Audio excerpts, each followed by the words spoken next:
وبارك وسلم تسليما كثيرا كثيرا. أما بعد فأعوذ بالله من الشيطان الرجيم. بسم الله الرحمن الرحيم. قل هل يستوي الذين يعلمون والذين لا يعلمون إنما يتذكر أولو الألباب. صدق الله العظيم. قال رسول الله صلى الله عليه وسلم: من سلك طريقا يطلب فيه علما سلك الله به طريقا من طرق الجنة وإن الملائكة لتضع أجنحتها رضا لطالب العلم وإن العالم لا يستغفر له من في السماوات ومن في الأرض والحيتان في جوف الماء وإن فضل العالم على العابد كفضل القمر ليلة البدر على سائر الكواكب وإن ورثة الأنبياء وإن العلماء ورثة الأنبياء وإن الأنبياء لم يورثوا دينارا ولا درهما وإنما ورثوا العلم فمن أخذه أخذ بحظ وافر أو كما قال النبي صلى الله عليه وسلم.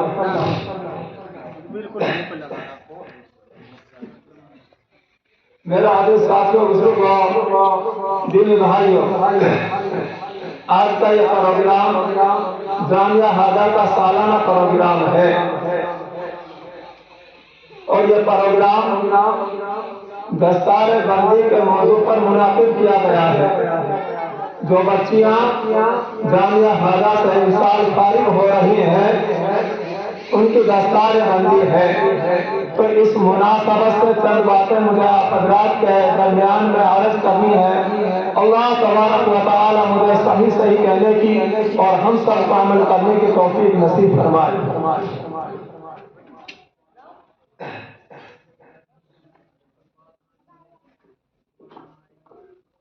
آپ اوپر آ جاؤ گے؟ چاہیے کہ اوپر پھر ٹھیک ہو جائے لگا دیں گے. میں نے آپ حضرات کے سامنے نبی کریم صلی اللہ علیہ وسلم کا ایک ارشاد، ایک فرمودہ جسے حدیث پاک کہا جاتا ہے، نقل کیا ہے، روایت کی گئی ہے. اس حدیث پاک میں نبی کریم صلی اللہ علیہ وسلم نے علم سے متعلق چند باتیں بیان فرمائی ہیں. سب سے پہلے نبی کریم صلی اللہ علیہ وسلم نے ارشاد فرمایا: من سلک طریقا یطلب فیہ علما سلک اللہ بہ طریقا من طرق الجنہ. جو آدمی علم دین حاصل کرنے کے لیے سفر کرتا ہے، اپنے گھر سے نکلتا ہے، مکتب جاتا ہے، مدرسہ جاتا ہے، دارالعلوم جاتا ہے، قریب جاتا ہو، دور جاتا ہو، علم دین کے لیے سفر کرتا ہے، اللہ تبارک و تعالی اس سفر کی برکت کی وجہ سے اس کے لیے جنت کا راستہ آسان فرما دیتے ہیں. تو علم دین کے لیے سفر کرنا یہ جنت کے راستوں میں سے ایک راستہ ہے. نبی کریم صلی اللہ علیہ وسلم نے فرمایا: من سلک طریقا. ملا علی قاری رحمۃ اللہ علیہ نے ایک نکتہ باریک کا بیان فرمایا یہاں من سلک طریقا میں طریقا مطلب کہا گیا ہے، جس کا مطلب یہ ہے قریبا او بعیدا، وہ راستہ قریب کا راستہ ہو، دور کا راستہ ہو. اب مجھے کہنے دیجیے، وہ آدمی اپنے گھر سے مسجد میں نورانی قاعدہ پڑھنے کے لیے جا رہا ہو یا کسی دور دراز مدرسے میں جا رہا ہو یا دوسرے صوبے میں جا رہا ہو، اس کے لیے فضائل اور فضیلت اور عظمت ہے. تو علم دین میں تھوڑا سا سفر کرنا یہ جنت کے راستوں میں سے ایک راستہ ہے. اور آگے ایک بات ارشاد فرمائی: من سلک طریقا یطلب فیہ علما سلک اللہ بہ طریقا من طرق الجنہ. علم کو بھی مطلق رکھتا ہے، علم بھی بہت سارے ہیں.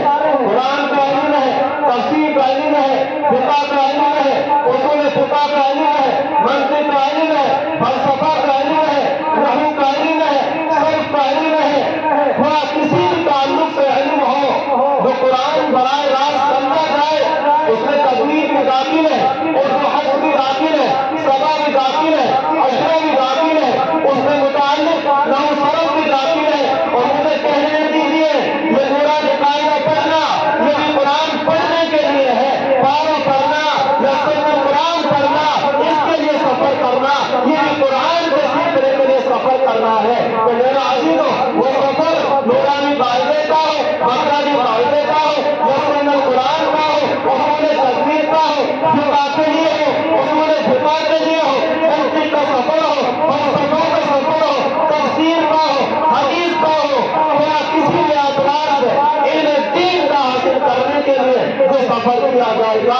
وہ جنت کے راستوں میں سے ایک راستہ ہوگا۔ علماء کرام نے، ملا علی قاری رحمۃ اللہ علیہ نے، یہ مشکات کی ایک شرح ہے، 12 جلدوں میں عربی کے اندر ہے، اس کے اندر کچھ باریک نقطے لکھے ہیں۔ فرمایا یہ علم دین کے لیے جو سفر ہوگا، اسے جو کہا جا رہا ہے کہ جنت کے راستوں میں سے ایک راستہ ہے، جو کہا جا رہا ہے میرے عزیزو، نماز بھی جنت کا راستہ ہے، حج بھی جنت کا راستہ ہے، زکات بھی جنت کا راستہ ہے، اوابین پڑھنا بھی جنت کا راستہ ہے، گستاخی کے معافی چاہوں گا چلنا بھی جنت کا راستہ ہے، گشت بھی جنت کا راستہ ہے، 4 مہینہ بھی جنت کا راستہ ہے، لیکن یاد رکھنا نماز جنت کا راستہ ہے جب علم سے تعلق سے ہو، روزہ جنت کا راستہ ہے علم کے ساتھ ہے، حج جنت کا راستہ ہے علم کے ساتھ ہے۔ اگر آدمی کے پاس علم نہ ہو، نماز کا علم نہیں، روزے کا علم نہیں، زکات کا علم نہیں، حج کا علم نہیں، تو پھر یہ جنت کا راستہ نہیں بن سکتے۔ چند مثالیں،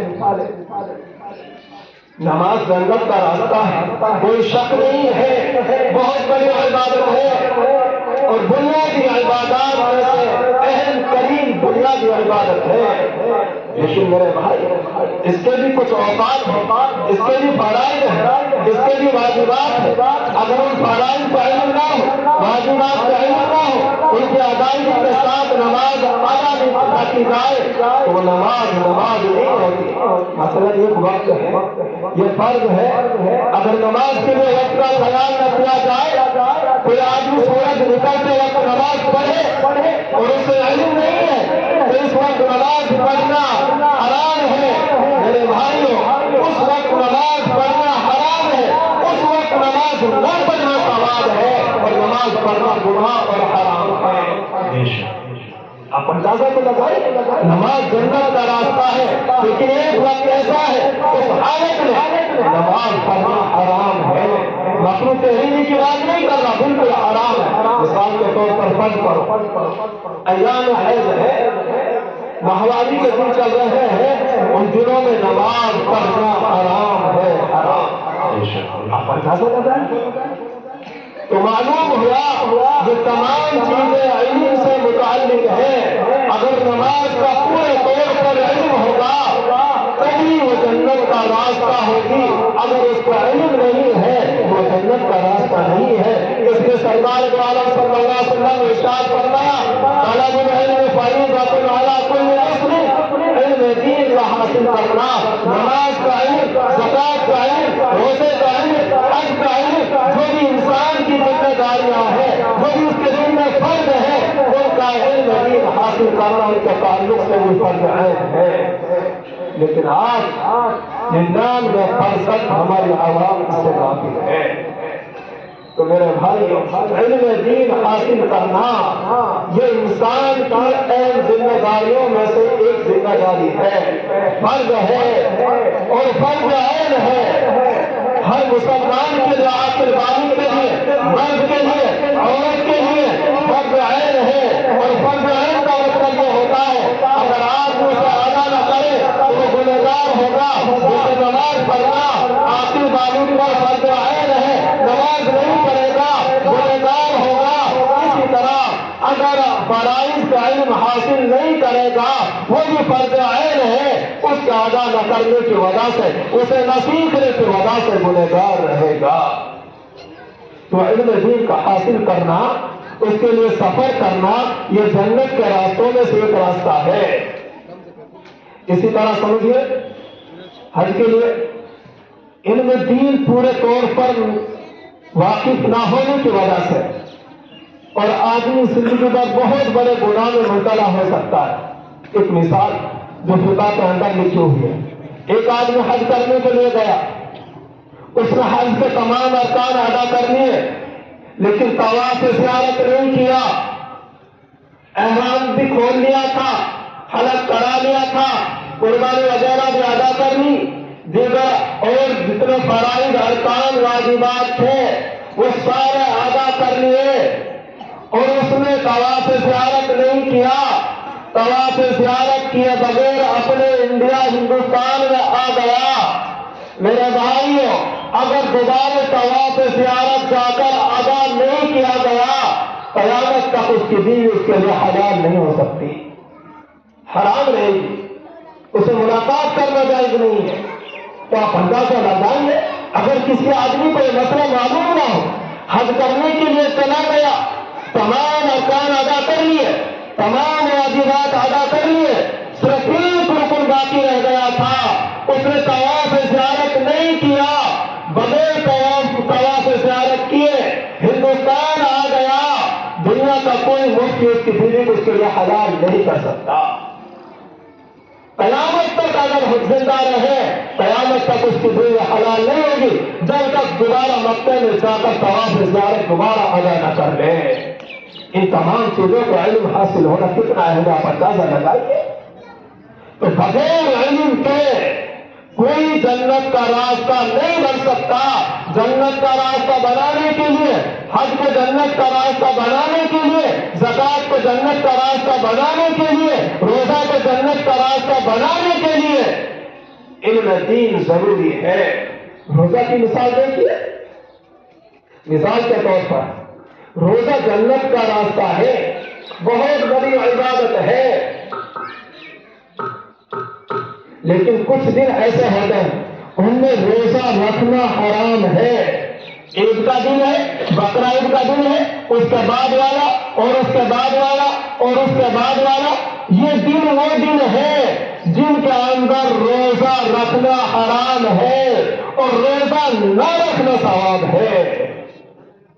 اب کوئی آدمی سمجھنے لگے روزہ تو بہت بڑی عبادت ہے، ہاں بہت بڑی عبادت ہے، لیکن ان کے اوقات ہیں، ان اوقات میں ادا کرو گے تبھی یہ جنت کا راستہ بنیں گے۔ تو نبی کریم صلی اللہ علیہ وسلم نے ارشاد فرمایا، من سلک طریقا یطلب فیہ علما سلک اللہ بہ طریقا من طرق الجنہ۔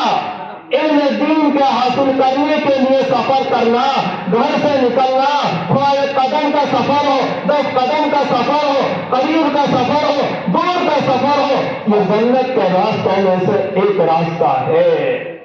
یہ جنت کے راستے کو آسان کر دیتا ہے۔ دوسری بات نبی کریم صلی اللہ علیہ وسلم نے ارشاد فرمائی، دوسری بات نبی کریم صلی اللہ علیہ وسلم نے ارشاد فرمائی، وَإِنَّ الْمَلَائِكَةَ لَتَضَعُ أَجْنِحَتَهَا لِظَنِّ طَالِبِ الْعِلْمِ۔ طالب علم، علم دین حاصل کرنے والا، خواہ وہ طالبہ ہو، بچیوں کا بھی وہی مقام ہے، طلباء کا بھی وہی مقام ہے، اور وہ طالب علم مکتب میں پڑھنے والا ہو، مسجد میں پڑھنے والا ہو، مدارس میں پڑھنے والا ہو، بڑے بڑے جامعات، کلیات اور دارالعلوم میں پڑھنے والا ہو، سب کا مقام اور مرتبہ اتنا بلند ہے۔ سرکار دو عالم صلی اللہ علیہ وسلم نے ارشاد فرمایا، اللہ کی نورانی مخلوق جنہیں فرشتہ کہا جاتا ہے، وہ ان کے استقبال کے لیے ان سے خوش ہو کر اپنی پروں کو ان کے نیچے بچھا دیتے ہیں۔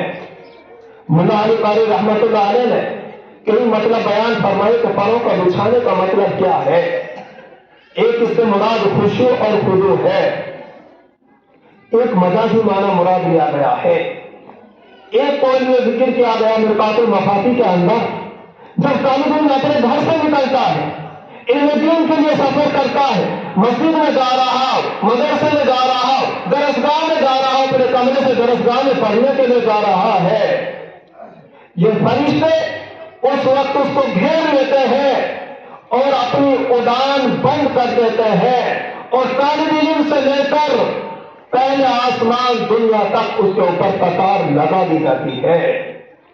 لیکن میرے بھائیوں، ایک مطلب جو حقیقی معنی پر محمول ہے اور علماء کرام نے اس پر محمول کیا ہے، اور مولانا علی قاری رحمۃ اللہ نے فرمایا یہ اصل معنی مراد ہے، حقیقت میں اپنے پروں کو بچھا دیتے ہیں۔ جس طرح دنیا کے اندر وزراء کا، حکامہ کا، وزیر اعظم مودی کا اور بڑے بڑے دیگر وزراء کا، مکھ منتریوں کا، منتریوں کے لیے جو قالینیں بچھائی جاتی ہے، ان کا استقبال کیا جاتا ہے، ان کا مقام اور مرتبہ، ان چھوٹے چھوٹے بچوں کا مقام اور مرتبہ ہوئے، اللہ تبارک و تعالیٰ فرشتوں کو حکم دیتے کہ اپنی پروں کو ان کے نیچے بچھا دو۔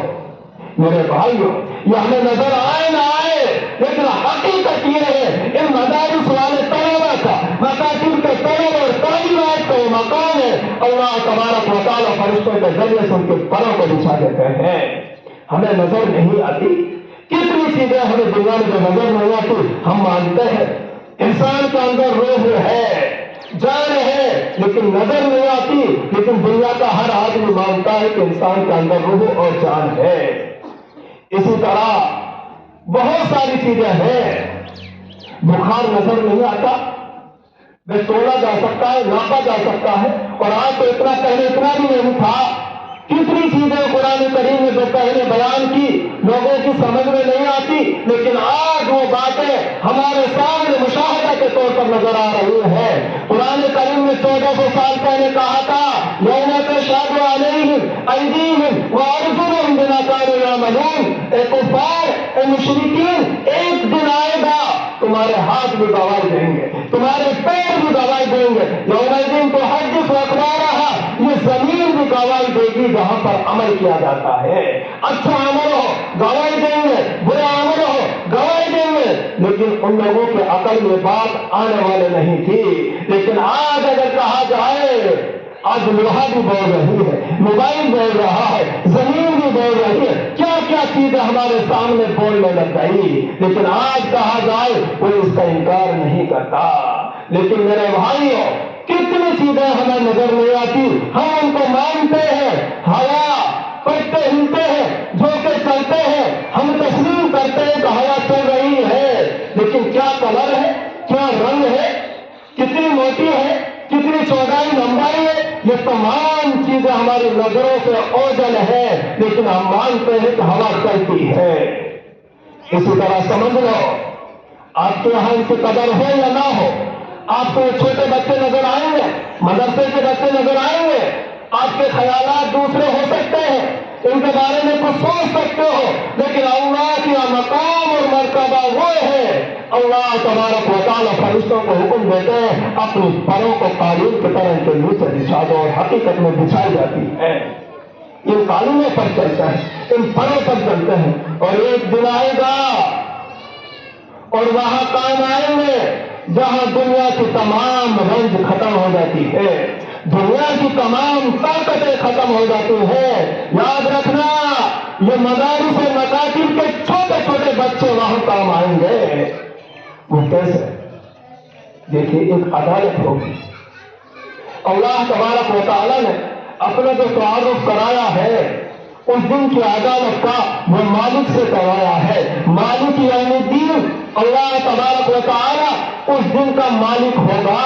قاضی نہیں فرمایا، کیونکہ قاضی قانون کا پابند ہوتا ہے، آئین کا پابند ہوتا ہے، لا کا پابند ہوتا ہے، اور مالک آئین اور قوانین کا پابند نہیں ہوتا۔ اس کی ایک حصی مثال سے سمجھو، ایک آدمی ہے، اس کی کوئی چیز چوری ہو گئی یا گم ہو گئی، چوری سمجھو چوری ہو گئی، اب اس نے اعلان کر دیا جو میری یہ چیز لا کر دے گا چور پکڑ کر دے گا، اس کے لیے اتنا انعام ہے۔ کسی نے لا کر پکڑ کر دے دیا، چور مل گیا، چیز برآمد ہو گئی، اب اس نے جس کے لیے انعام دینا تھا انعام دے دیا، لیکن چور کے بارے میں اسے آپشن ہے، چاہے اس کے خلاف مقدمہ دائر کرے اور چاہے اس کو معاف فرما دے۔ اگر اسے معاف کر دے کوئی اسے کہنے والا نہیں کہ آپ نے معاف کیوں کر دیا، اور اگر مقدمہ کرے تو کوئی اسے کہنے والا نہیں کہ آپ نے مقدمہ کیوں کر دیا۔ جب معاملہ قاضی کے پاس چلا جائے تو قاضی کے لیے اجازت نہیں کہ وہ مجرمین کو معاف کر دے، وہ اپنے آئین کے تحت، قوانین کے تحت اس کے لیے جو سزا ہوگی وہ سزا سنائے گا۔ اور مالک کو اختیار ہے، وہ مالک چاہے تو سزا دے اور چاہے تو اس کو معاف کرے۔ اللہ تبارک و تعالی معاف کرنے پر بھی قادر ہے، سزا دینے پر بھی قادر ہے، اور جسے چاہیں گے سزا دیں گے، جسے چاہیں گے معاف کریں گے۔ اب آپ اندازہ لگاؤ، دنیاوی تعلیم کے اعتبار سے جس کے آج ہمارے عوام میں قدر و منزلت کی جاتی ہے، میرے بھائیوں، یہ دنیا کے وکلا، یہ دنیا کے وزراء، یہ دنیا کے حکامہ، یہ دنیا کے اطباء، یہ بڑے بڑے ڈاکٹر ہیں، ان کی ایک طاقت ہے، وہاں جا کر ختم ہو جاتی ہے۔ کوئی آدمی بیمار ہو جائے، پیسہ والا آدمی ہو، انور جائے گا، اگر وہاں سے جواب ملا یہاں اس کا علاج نہیں ہے، جے پور جائے گا، وہاں سے خبر دی یہاں علاج نہیں ہے، بڑا مالدار آدمی ہے، دہلی جائے گا، وہاں سے بھی ڈاکٹر نے کہہ دیا یہاں علاج نہیں ہے، پیسہ والا آدمی ہے، لندن جائے گا، انگلینڈ جائے گا، امریکہ جائے گا علاج کرانے کے لیے، اور ایک دن آئے گا تو رپورٹ ملے گی ہم آپ کے ابا کو بچا نہیں سکتے، آپ کے بھائی کو بچا نہیں سکتے، دنیا کے تمام ڈاکٹر جواب دے دیں گے، دنیا کے تمام، اگر کوئی مقدمے کا میٹر ہو، دنیا کے تمام وکلا ایک دن آ کر جواب دے دیں گے جی ہم نے بہت بحث کی ہے، ہم نے جج کے سامنے بہت مقدمہ لڑا ہے، لیکن فیصلہ ہمارے ہاتھ میں نہیں ہے۔ تو میرے بھائیوں، اللہ کی عدالت ہوگی، وہاں کے قاضی، وہاں کے جسٹس، وہاں کے سب سے بڑے مالک اللہ تبارک و تعالی ہوں گے، فیصلہ وہاں ہوگا، یہ دنیا کے وکیل نہیں ہوں گے، وہاں کے وکلاء، وہاں کے وزراء علماء کرام ہوں گے، یہ سفارش کریں گے اے اللہ اس نے میرے ساتھ برا احسان کیا تھا، اسے معاف فرما دے، اللہ تبارک و تعالی اسے معاف فرما دیں گے، اور کیسے معافی کا اعلان ہوگا؟ مشکاہ شریف میں حدیث ہے، جنت والے جنت میں جا رہے ہیں، جہنم والے جہنم میں جا رہے ہیں، ایک آدمی کے لیے کہا گیا یہ جہنمی ہے، وہ اپنا راستے میں کھڑا ہوا ہے، جنتی والے جنت میں جا رہے ہیں، ایک عالم پر اس کی نظر پڑے گی، وہ کہے گا اے فلاں میں نے فلاں وقت آپ کے ساتھ احسان کیا تھا، مثلا وضو کے لیے پانی دیا تھا، وہ کہے گا تم کون ہو؟ میں فلاں ہوں، یاد کرو اس موقع پر سردیوں کا موسم ہو، ملا علی قاری رحمت اللہ علیہ نے اپنے زمانے کے اعتبار سے تفسیر و تشریح کی ہے، اس زمانے میں دو چیزیں تھی، اب تو دنیا بہت وسیع ہو چکی ہے، مثال کے طور پر فرض کرو وہ کہے گا اے فلاں اے عالم صاحب میں نے سردیوں کے موسم میں آپ کے لیے کوٹی دی تھی، سردیوں کے موسم میں آپ کے لیے جوتا دیا تھا، آپ فلاں سفر پر جا رہے تھے، میں نے آپ کی گاڑی میں پیٹرول ڈلوایا تھا، میں نے آپ کے مدرسے کے لیے اینٹیں دی تھی، میں نے آپ کے مدرسے کے لیے سیمنٹ دی تھی، میں نے فلاں احسان کیا تھا، فلاں احسان کیا تھا، آپ راستے میں مسافر پیدل چل رہے تھے، میں پیچھے سے بائک لے کر آ رہا تھا، میری آپ پر نظر پڑی کہ آپ پیدل چل رہے ہیں، میں نے اپنے بائک میں بریک لگایا، آپ کو سوار کیا، آپ کی منزل تک پہنچا دیا، وہ کہے گا ہاں ہاں تم نے احسان کیا ہے، وہ کہے گا بس میرے بارے میں سفارش کیجیے، وہ اللہ کی بارگاہ میں جائے گا اے اللہ اس بندے نے میرے لیے دین حاصل کرنے کے لیے جا رہا تھا، اس نے میری مدد کی ہے، اسے معاف فرما، اللہ تبارک و تعالی اسے معاف فرما کر جنت میں داخل کر دیں گے۔ میرے بھائیوں وہاں دنیا کے وکلا کام نہیں آئیں گے، وہاں کے وکلا، وہاں کے وزراء، مشکاہ شریف کی حدیث ہے، تین جماعتوں کے بارے میں آتا ہے کہ شفاعت کریں گی، ایک آتا انبیاء، ایک آتا شہداء، ایک آتا علماء، یہ علماء وہاں سفارش کریں گے۔ میرے بھائیوں اپنے ہر بچے کو عالم بناؤ، ہم منع نہیں کرتے کہ آپ دنیا کا وکیل نہ بناؤ، آپ انجینئر نہ بناؤ، ڈاکٹر نہ بناؤ، یہ بھی بناؤ، لیکن پہلے اپنے بچے کو عالم بناؤ، دیندار بناؤ، ہر آدمی کا دیندار بننا فرض عین ہے، اس لیے ہر آدمی کو، ہر بچے کو دیندار بناؤ، عالم بناؤ، ہمیں ان چیزوں کی بھی ضرورت ہے۔ میرے بھائیوں یہی اصل کام آنے والا ہے، کیونکہ دنیاوی اعتبار سے تم سب وکیل بناؤ گے، وزیر بناؤ گے، وکیل بناؤ گے، انجینئر بناؤ گے، یہ کسی کسی کی ضرورت ہے، یہ کسی کسی کا کام ہے، اس لیے کسی سے چل جاتا ہے۔ وکیل ہر کسی کی ضرورت نہیں، وکیل ضرورت ہے اس آدمی کو جس کا کوئی مقدمہ چل رہا ہو، تو وکیل ضرورت ہے کسی کی، کیونکہ عدالت میں جو جائے گا اسی کی ضرورت ہے۔ انجینئر ہر کسی کی ضرورت نہیں ہے، انجینئر کو ضرورت ہے اس آدمی کو جو بڑا مکان بنانا جا رہا ہو، بڑی بلڈنگ بنانے جا رہا ہے، بڑی کوئی کمپنی فیکٹری کھولنا چاہ رہا ہے، ہر آدمی کام نہیں کر رہا، کوئی کرتا ہے، اس لیے وکیل ضرورت ہے، کوئی کوئی کی تو اس لیے وکیل کوئی بنایا جائے، کسی کو ضرورت ہے، لیکن مالک کی عدالت میں ہر کسی کی حاضری ہوگی، اس لیے ہر کسی کو وہاں کے وکیل کی ضرورت ہے اور وہاں کا وکیل عالم ہوگا، اس لیے اپنی اولاد کو عالم بناؤ۔ کیا مقام اور مرتبہ ہے۔ اہل دل کے تڑپا دینے والے واقعات 2 جلدوں میں ہے، مولانا ذوالفقار احمد نقش بندی پاکستانی کی، ابھی حیات ہیں، کتاب ان کی چھپ چکی ہے، اس میں ایک واقعہ نقل کیا ہے۔ آپ کو معلوم ہوگا ہندوستان کی تاریخ کے اعتبار سے سلطان محمود غزنوی رحمۃ اللہ علیہ بہت بڑا بادشاہ گزرا ہے ہندوستان میں، وہ میں زیادہ تعارف نہیں کراؤں گا، حالات کچھ ایسے ہی ہیں۔ ان کو 3 باتوں میں خلش تھی، شبہ پیدا ہو گیا تھا کہ میرا نسب کیا ہے، اپنے نسب کے بارے میں شک و شبہ پیدا ہو گیا۔ چونکہ ان کا باپ بہت بڑا فوجی تھا، وہ شک و شبہ کا شکار ہو گیا، میں بادشاہ کیسے بن گیا، یہ معاملہ صحیح نہیں معلوم ہو رہا۔ دوسرا، اس بات میں ان کو شک و شبہ تھا سب سے افضل شعبہ کون سا ہے۔ بہت سارے شعبے ہیں، آپ نے نام سنا ہوگا، 72 سے بھی زائد شعبے ہیں، 77 شعبوں سے بھی زائد ہیں، مختلف روایات ہیں، لیکن سب سے افضل کون سا شعبہ ہے؟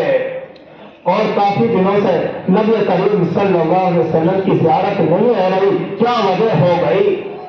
ایک مرتبہ جا رہا تھا، گلی میں دیکھا، راستہ میں دیکھا، ایک طالب علم ایک آدمی کے مکان پر چراغ کر رہا تھا، اس کی روشنی میں ایک طالب علم مطالعہ کر رہا تھا۔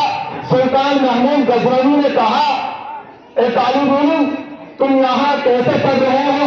مسجد میں چراغ جلاؤ، وہاں پر پڑھو، وہاں مطالعہ کرو، راستے میں رات میں کیوں مطالعہ کر رہے ہو؟ طالب علم نے جواب دیا، وہ نہیں جانتا تھا یہ وقت کا بادشاہ ہے، یہ سلطان محمود غزنوی ہے، تمہیں پتا نہیں ہے مسجد میں جو لوگ چراغ جلانے کے لیے سرسوں کا تیل دیتے ہیں، جو تیل اس میں ڈالا جاتا ہے، زیتون کا تیل ہو یا سرسوں کا تیل ہو، جو بھی تیل جلایا جا رہا ہے وہ وقف ہے اور ان کی طرف سے اجازت ہے۔ میں ایک مثال فرض کر رہا ہوں، 12 بجے تک کی تو 12 بجے تک اس چراغ کو جلانا جائز ہے، اس کے بعد مسجد کا چراغ جلانا جائز نہیں ہے، اس لیے میں اس میں مطالعہ نہیں کرتا۔ تمہیں پتا ہے یہ علماء کیسے حاصل کرتے ہیں دین کو؟ یا آپ کا جو وقت پیسہ آتا ہے کس لیے امانت داری کے ساتھ اسے وقت کرتے ہیں اور صحیح استعمال کرتے ہیں۔ مجھے تو اپنے بارے میں علم ہے اور اکثر مدارس کا اندر یہ نظام ہے، تم یہ سمجھتے ہوں گے یہ جو اساتذہ کام کرتے ہیں، یہ جو علماء کام کرتے ہیں، یہ منچاہی تنخواہ لیتے ہیں۔ میں علماء کی موجودگی میں یہاں کہہ رہا ہوں، اکثر مدارس کا نظام یہ ہے، یہ جتنے اساتذہ کرام ہیں اپنے روٹیوں کا خرچہ دیتے ہیں، اپنی سردی و سالن کا خرچہ دیتے ہیں، کمرے کا کرایہ دیتے ہیں، لائٹ کا کرایہ دیتے ہیں، دری ہوتے ان کا بھی کرایہ دیتے ہیں۔ حافظ احمد صاحب دانش برکات عالیہ یہاں موجود ہے، ہمارے کانے کے مدرسے میں بہت زیادہ جاتے ہیں، ہمارے مفتی صاحب سے معلوم کر سکتے ہیں، حتیٰ کہ میرے کمرے میں 2 مسلح ہیں، وہ ریجیکٹ ہو گئے، پرانے ہو گئے، میں نے ان کو بھی مسلحوں کو بھی رسید بنا کر مسجد کے ٹھنڈ میں جمع کیا اور اپنے کمرے میں استعمال کرتا ہوں۔ مسجد کا مسلح استاد کے کمرے میں استعمال کرنا جائز نہیں ہے۔ تمہیں پتا ہے کیسے ہم زندگی گزارتے ہیں؟ تم سمجھتے ہو تم یہ مال کو استعمال کرتے ہیں۔ سلطان محمود غزنوی نے کہا اگر اس کا انتظام میں اپنے پاس سے کر دوں تو آپ مسجد میں مطالعہ کرو گے؟ جی ہاں ضرور مطالعہ کروں گا۔ اس نے اپنی طرف سے اپنے مال سے انتظام کیا، مسجد میں مطالعہ ہوا، طالب علم کے ہاتھ اٹھ گئے اور فرمایا اے اللہ اس کی جائز مرادوں کو پورا فرما۔ میرے بھائیوں ان کی دعائیں رد نہیں جاتی۔ وہ سویا ہوا تھا، سرکار دو عالم صلی اللہ علیہ وسلم تشریف لائے اور فرمایا سلطان محمود بن ناصر الدین باپ کا نام کلیئر ہو گیا، نسب کلیئر ہو گیا، جو شک و شبہ کا ختم ہو گیا۔ تم نے میرے وارث کی دعوت کی ہے، تم نے میرے وارث کی مدد کی ہے۔ بس تینوں سوالوں کا جواب ایک ہی جملے میں حل ہو گیا۔ اپنا جو نسب کے بارے میں شک شبہ تھا وہ بھی حل ہو گیا۔ میرا باپ اصلی اوریجنل ہے، نقلی نہیں ہے، اور مجھے معلوم ہو گیا تمام شعبوں میں سب سے افضل شعبہ علم دین حاصل کرنا ہے، اور نبی کریم صلی اللہ علیہ وسلم کی زیارت نصیب ہو گئی۔ تو میرے بھائیوں، خواجہ باقی باللہ کا نام آپ نے سنا ہوگا، مجدد الفسانی رحمت اللہ علیہ، بہت بڑے بزرگ گزرے ہندوستان کے اندر، ان کے بھی شیخ اور مرشد تھے خواجہ باقی باللہ۔ ایک مرتبہ کسی آدمی نے ان کے منہ پر تعریف کی، اصول کے اعتبار سے جب اپنی تعریف کی جائے تو منع کر دینا چاہیے، لیکن ہم چھوٹے آدمی ہوتے اس لیے ہماری پکڑ نہیں ہوتی، بڑے آدمیوں کی تھوڑی سی بات پر بھی پکڑ ہو جاتی ہے۔ حسنات الابرار سیئات المقربین ایک مستقل اصول ہے، بہرحال میں تفصیل میں جانا نہیں چاہتا۔ مجھے بات یہ یاد آ گئی کہ ان کا مقام دیکھو کتنا اونچا ہے، مدارس کے طلباء کا اور طالبات کا قبض ہو گئی بس اسی بات سے، اپنی تعریف سن کر خوش ہونے سے دل کی قبض ہو گئی، پیٹ کی قبض نہیں ہوئی، دل کی قبض ہو گئی، الہام بند ہو گیا، کش بند ہو گیا۔ بہت اللہ کے سامنے روتے رہے تو انہیں خبر دی گئی فلاں مدرسے میں جاؤ، وہاں کے جو معصوم بچے اور طلبا ہیں جو قرآن کریم پڑھتے ہیں ان سے دعا کراؤ، تمہاری قبض ختم ہو جائے گی۔ خواجہ باقی باللہ بہت بڑے بزرگ ہیں، چل دیے مدرسے کی طرف، جب گیٹ پر پہنچے اساتذہ نے دیکھا بہت بڑا بزرگ آ رہا ہے، سب لائن لگا کر کھڑے ہو گئے، طلبا کھڑے ہو گئے، وہ زار و قطار رونے لگا، تم میرے استقبال میں رو رہے ہو، تم میرے استقبال میں کھڑے ہو رہے ہو، تمہیں پتہ ہے مجھے اللہ تعالیٰ کی طرف سے حکم دیا گیا ہے کہ مدرسے میں جاؤ، ان بچوں سے دعا کراؤ، میرا حق میں دعا کرو کہ اللہ میرے دل کی قبض کو دور فرما دے۔ اتنے بڑے بزرگ کے لیے کہا گیا ہے، مدرسے کے چھوٹے سے بچوں کے لیے آپ کو کیا معلوم کہ ان کا مقام اور مرتبہ کیا ہوتا ہے۔ نبی کریم صلی اللہ علیہ وسلم نے ایک حدیث پاک میں ارشاد فرمایا، من خرج فی طلب العلم فهو شہید فهو فی سبیل اللہ حتی یرجع، کما قال نبی صلی اللہ علیہ وسلم، جو طالب علم اپنے گھر سے علم دین حاصل کرنے کے لیے نکل رہا ہے وہ یوں سمجھو کل مجاہد فی سبیل اللہ، وہ اللہ کے راستے میں ایک مجاہد جا رہا ہے، اس کا مقام اور مرتبہ بہت اونچا ہے، یہاں تک کہ وہ واپس آ جائے، اور واپس آنے کے بعد یہ مت سمجھنا کہ جب تک وہ سفر میں تھا مجاہد تھا اب اس کا درد کم ہو گیا، نہیں، مولانا علی قاری رحمۃ اللہ علیہ نے بیان فرمایا ہے جب گھر واپس آ رہا ہے تو مجاہد بھی نہیں رہا، اب تو وہ وارث الانبیاء بن گیا ہے، اب تو اس کا مقام اور مرتبہ اور اونچا ہو گیا ہے۔ تو میرے بھائیو کیا مقام اور مرتبہ ہے۔ اگر کوئی طالب علم دین کے سفر میں مدرسے کی زندگی کے درمیان انتقال کر جائے فہو شہید، اسے شہادت کا درجہ ملتا ہے آخرت کے اعتبار سے۔ تو نبی کریم صلی اللہ علیہ وسلم نے فرمایا کہ فرشتے اس کے نیچے اپنے پروں کو بچھا دیتے ہیں۔